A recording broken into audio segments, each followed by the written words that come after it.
स्वस्ति श्री गणेशाय नमः।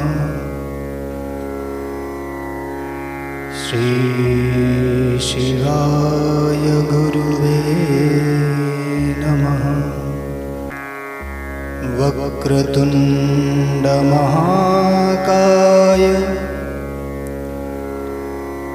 कोटिसूर्यसमप्रभा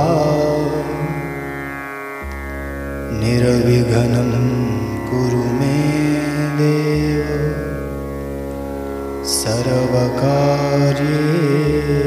सर्वदा।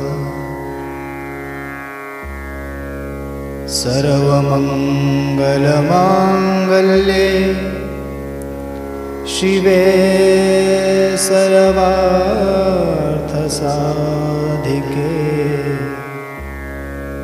शरण्ये त्र्यंबके गौरी नारायणी नमोस्तुते। नारायणं नमस्कृत्य नरं चैव नरोत्तमं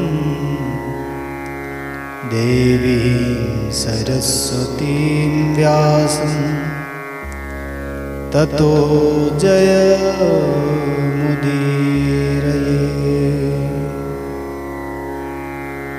कृष्णत्वदीयपदपङ्कजपञ्जरान्ते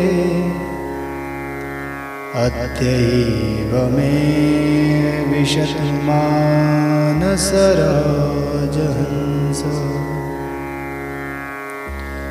प्राणप्रयाणसमये कफवातपित्तैः कण्ठावरोधनविधौ स्मरणं कुतस्ते। चन्द्राननां चम्पकपुष्पवर्णां प्रह्लादिनी श्रीपते चित्तवृत्तिः गोगोपगोपी नयनाब्जभृङ्गी नमामि राधे वृषभानुपुत्री। गुरुर्ब्रह्मा गुरुर्विष्णु गुरुर्देवो महेश्वरा गुरुर्साक्षात् परब्रह्म तस्मै श्री गुरुवे नमः। प्रेम से बोलो सद्गुरुदेव भगवान की। परम मंगलमय भगवत स्वरूपा श्रीमद् भागवत महापुराण का हृदय से वंदन करते हुए परम पूजनीय श्री सद्गुरुदेव भगवान के चरणों की वंदना, पूजनीय पिताश्री के चरणों में प्रणाम करते हुए आए इस कथा के क्रम को आगे बढ़ाया जाए।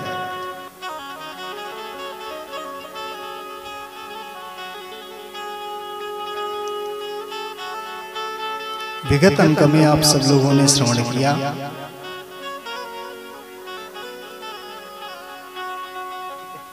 माता भक्ति के कष्टों को देख करके देवर्षि नारद ने जब उनके पुत्रों को पुष्ट करने का प्रयत्न किया, वेद वेदांत का पाठ किया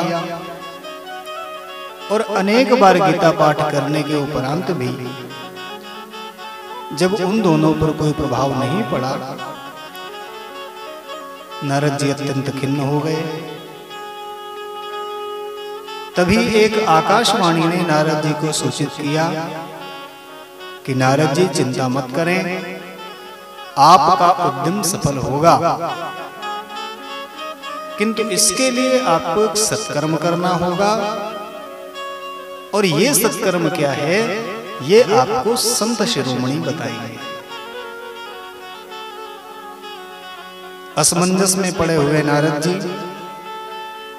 माता भक्ति, ज्ञान एवं वैराग्य को वृंदावन में ही छोड़ करके उस सत्कर्म को ढूंढने समस्त तीर्थों पर भ्रमण करने लगे, पर कहीं पर भी उन्हें कोई उपयुक्त जानकारी नहीं मिली। निराश होकर के देवर्षि नारद जी ने मन में विचार किया कि अब तपस्या का सहारा लेना चाहिए और मैं स्वयं जाकर के विशालापुरी में तप करूंगा और तप के प्रभाव से मैं इस सत्कर्म को जानने का प्रयत्न करूंगा। और वहीं पर विशालापुरी में नारद जी की भेंट सनत कुमारों से होती है।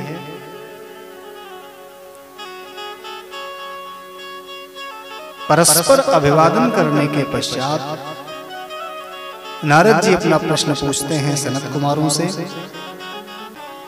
जैसे ही नारद जी अपनी समस्त व्यथा सनत कुमारों को बताते हैं कि महाराज, आकाशवाणी द्वारा बताए गए सत्कर्म को जानने के लिए मैं जाने कहां-कहां भ्रमण करके आया महाराज, पर कोई ऋषि, कोई संत मुझे इस सत्कर्म के बारे में कोई जानकारी देने में सक्षम नहीं हुआ। महाराज, आपका दर्शन मिल गया है और आपसे बड़ा संत कौन होगा धराधाम पर। कृपा करके मुझे उस सत्कर्म के बारे में ज्ञान प्रदान करने की कृपा करें।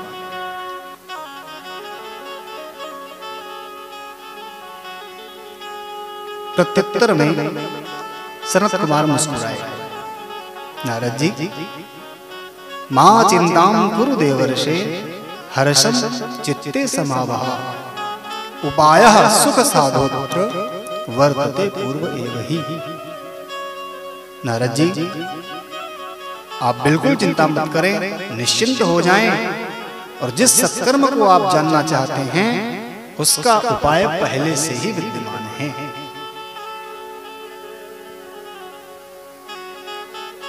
प्रसन्न चित्त होकर के आप उस उपाय को सुने। सत्कर्म सूचको नूनम ज्ञान यज्ञः स्मृतो बुधै श्रीमद्भागवतालापः सतुगीतः शुकादिभिः। देवर्षि नारद, उस व्योमवाणी ने आपको जो सत्कर्म करने के लिए बोला है वो सत्कर्म कुछ और नहीं है, श्री शुकदेव जी द्वारा गाई गई श्रीमद् भागवत महापुराण की संहिता है। नारद जी, ये संहिता अत्यंत महत्वपूर्ण है, अत्यंत प्रभावशाली है। इसका श्रवण मात्र करने से माता भक्ति के कष्ट शमित हो जाएंगे और ज्ञान और वैराग्य पुनः चैतन्य दृढ़ पुष्ट हो जाएंगे। प्रलयं हि गमिष्यन्ति श्रीमद्भागवत ध्वने कलेर्दोषा इमे सर्वे सिंह शब्दात्रकायिवो। हे नारद जी, जिस प्रकार सघन वन में सिंह के गर्जना करने से सियार, भेड़िए इत्यादि डरकर भाग जाते हैं, उसी प्रकार कलियुग में श्रीमद् भागवत महापुराण की गर्जना से कलियुग के जितने दोष हैं सब दूर भाग जाते हैं। इसलिए हे देवर्षि नारद, उनकी पुष्टि का एक ही उपाय है और वो है श्रीमद् भागवत महापुराण। देवर्षि नारद जी ने जैसे ही सुना तो मन में उनको संशय हुआ। और संशय क्यों हुआ? क्योंकि सनत कुमारों के पास आने से पूर्व नारद जी ने स्वयं वेद वेदांत का पाठ करके सुनाया किंतु ज्ञान वैराग्य पर कोई प्रभाव नहीं पड़ा। वेद वेदांत घोषश्च गीता पाठ मुहुर्मुहुः। गीता का पाठ तो बार बार किया, किंतु जरा सा जम्हाई ली, थोड़ा सा हिले डुले और पुनः निश्चेत होकर के ले गए। नारद जी को संशय हुआ। नारद जी ने कहा, महाराज, वेद वेदांत घोषैश्च गीता पाठै प्रबोधितम् भक्ति ज्ञान विरागाणां नोदतिष्ठत्रिकं यदा। अरे महाराज, हमने तो वेद वेदांत और गीता का पाठ बार बार करके सुनाया, किंतु ज्ञान और वैराग्य पर कोई प्रभाव नहीं पड़ा। महाराज, जब वेद वेदांत और गीता का प्रभाव नहीं पड़ा है, तो मेरा प्रश्न यह है कि श्रीमद् भागवत महापुराण कैसे प्रभावशाली होगा? क्योंकि महाराज, मुझे पता है कि श्रीमद् भागवत महापुराण के प्रत्येक श्लोक में, प्रत्येक पद में वेद वेदांत के ज्ञान की ही तो व्याख्या है। महाराज, जो काम वेद वेदांत नहीं कर पाया, वेद वेदांत का पाठ स्वयं नहीं कर पाया, वो काम वेद वेदांत का सार ये श्रीमद् भागवत महापुराण कैसे करेगा? सनकादि मुस्कुराए, बोले, नारद जी, आपने सत्य कहा कि वेद वेदांत का ज्ञान ही श्रीमद् भागवत महापुराण के प्रत्येक श्लोक, प्रत्येक शब्द, प्रत्येक अक्षर में समाहित है। किंतु श्रीमद् भागवत महापुराण वरिष्ठ क्यों है, समर्थ क्यों है? यहां पर सनत कुमारों ने इसके 3 कारण दिए।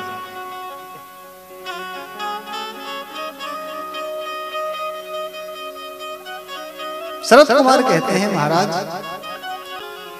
आमूलाग्रम रसस्तिष्ठन् नास्ते न स्वाद्यते यथा स भूयः संपृथक् भूतः फले विश्वमनोहरः। नारद जी, आप सत्य कह रहे हो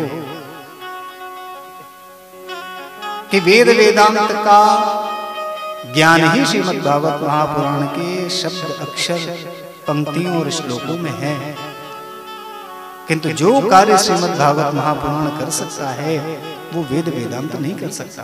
कैसे? नारद जी, जिस प्रकार एक वृक्ष के अंदर प्रत्येक जगह पर रस विद्यमान होता है, उदाहरण के लिए एक आम का फल, आम कहां से प्रकट हुआ? आम के वृक्ष से। आम के फल में जो मधुर रस है, वो रस कहां से आया? वो पूरे वृक्ष में समाहित है। वही रस तो उसकी जड़ में विद्यमान है, वही उसके तने में है, वही उसकी शाखाओं में है, वही उसके पत्तों में है। तो जिस प्रकार एक वृक्ष में रस प्रत्येक स्थान पर विद्यमान रहता है, लेकिन उसका आनंद नहीं लिया जा सकता, किंतु समय पर वही रस जब फल के रूप में पृथक होकर के महाराज हाथों में आता है और जिह्वा जब उसका स्वाद लेती है, तो आनंद आ जाता है। आम अत्यंत मधुर रस से भरा हुआ है, और ये रस वृक्ष से ही तो आया। लेकिन यदि कोई कहे कि जो रस आम के फल को खा के मिलता है, वही रस हम उसकी शाखाओं से प्राप्त कर लें, हम उसके पत्तों को खा करके उसी रस की अनुभूति कर लें, तो क्या यह संभव है? रस वही है, लेकिन समय पर, ऋतु आने पर जब फल के रूप में वही रस पृथक होकर के अलग होता है, आम का स्वरूप धारण करता है, फल के रूप में पृथक होकर के आता है, तो वो अत्यंत सुस्वादु होता है। नारद जी ने कहा, बिल्कुल सही महाराज। एक उदाहरण और दिया,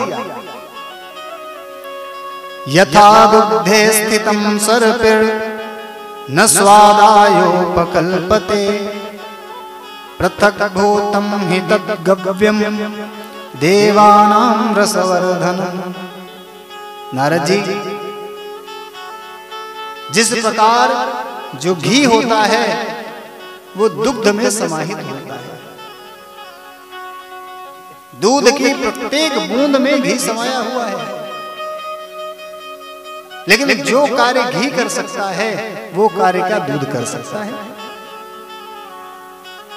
यद्यपि दूध की प्रत्येक बूंद में घी विद्यमान है, लेकिन फिर भी उसका प्रभाव घी के जैसा नहीं है।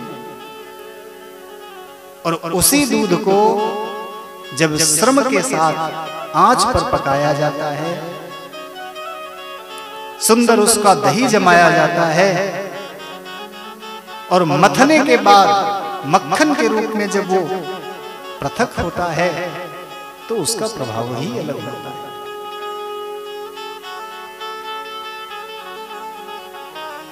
तो घी दूध के प्रत्येक बूंद में समाहित है, लेकिन जो कार्य घी कर सकता है, यदि कोई चाहे वही कार्य दूध कर दे। अब देखिए, घी से सुंदर सुंदर पूरियां, कचौरियां इत्यादि बनाई जा सकती हैं, लेकिन क्या ये पूरियां कचौरियां दूध से बनाई जा सकती हैं? नहीं। तो दूध के कण कण में समाहित घी जब श्रम के साथ परिपक्व होकर के घी के रूप में पृथक होता है, तो अत्यंत विशिष्ट हो जाता है। एक उदाहरण और दिया, ईक्षूणामपि मध्यांतम शर्करा व्याप्य तिष्ठति पृथक् भूता च सा मिष्टा तथा भागवती कथा। जिस प्रकार गन्ने के प्रत्येक अंग में शर्करा विद्यमान रहती है, मिठास कितनी होती है? गन्ने के अंग प्रत्यंग में शर्करा विद्यमान है, मिठास विद्यमान है, लेकिन वही मिठास जब शक्कर के रूप में परिष्कृत होकर के पृथक होती है, तो महाराज उसका कितना दिव्य मूल बढ़ जाता है, कितनी विशिष्ट हो जाती है। सुंदर सुंदर पकवान बनाए जाते हैं, मिठाई बनाई जाती है। अब कोई व्यक्ति गन्ने के रस से वही मिठाई बनाना चाहे, तो क्या वो संभव हो पाएगा? इसलिए नारद जी इसी प्रकार श्रीमद् भागवत महापुराण की कथा है। यद्यपि इसमें वेद वेदांत का ज्ञान ही है, किंतु श्रीमद् भागवत महापुराण के रूप में जब वह पृथक होकर के फल रूप में आई है, तो ये अत्यंत सुस्वाद, विशिष्ट और महत्वपूर्ण हो गई। अरे नारद जी, इसकी महिमा में हम और क्या बताएं? आप तो जानते हैं, पुराणों के रचयिता महर्षि वेदव्यास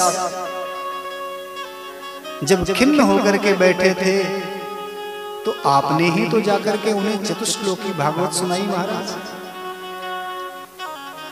और उसी चतुश्लोकी भागवत को सुन करके व्यास जी का समस्त असंतोष पल भर में शांत हो गया। इसी श्रीमद् भागवत महापुराण ने व्यास जी जैसे परम संत को संतुष्ट कर दिया तो इसके प्रति फिर क्या संशय रह जाता है। नारद जी बड़ा प्रसन्न हुए, उनके समस्त संशय पल भर में मिट गए।